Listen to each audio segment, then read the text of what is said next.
தற்போது நிலவும் அதிக வெப்பமான வானிலை காரணமாக பிள்ளைகளை நீரிழப்பிலிருந்து பாதுகாப்பதில் விசேட கவனம் செலுத்த வேண்டும் என சுகாதார பிரிவினர் தெரிவித்துள்ளனர்.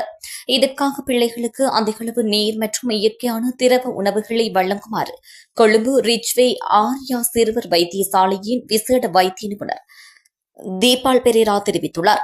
பிள்ளைகளுக்கு அதிக தூக்கம், உணவில் விருப்பமின்மை, உடல் வலி போன்ற அறிகுறிகள் தென்பட்டால் அவர்களுக்கு மேலதிகமாக நீர் மற்றும் திரவ உணவுகளை வழங்குமாறு அவர் வலியுறுத்தியுள்ளார். அத்தோடு இந்த வெப்பமான சூழலில் தேமல், சொறி போன்ற தோல் நோய்கள் ஏற்படும் அபாயம் உள்ளதால் பிள்ளைகளை ஒரு நாளைக்கு இருமுறையாவது குளிப்பாட்டுமாறும் அவர் அறிவுறுத்தியுள்ளார். பயமின்றி சுமார் 20 நிமிடங்கள் வரை அவர்களை நீரில் இருக்க செய்வதன் மூலம் தோல் நோய்களிலிருந்து பாதுகாக்க முடியும் எனவும் அவர் குறிப்பிட்டுள்ளார்.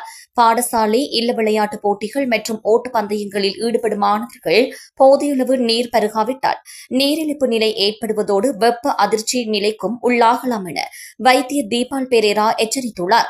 இவ்வாறான சந்தர்ப்பங்களில் இதயம் மற்றும் மூளை பாதிக்கப்பட்டு வலிப்பு, மயக்கம் அல்லது மரணம் கூட நிகழலாம் என்பதால் இதுகுறித்து மிகுந்த அவதானத்தோடு செயற்படுமாறும் அவர் மேலும் கேட்டுக் கொண்டுள்ளார்.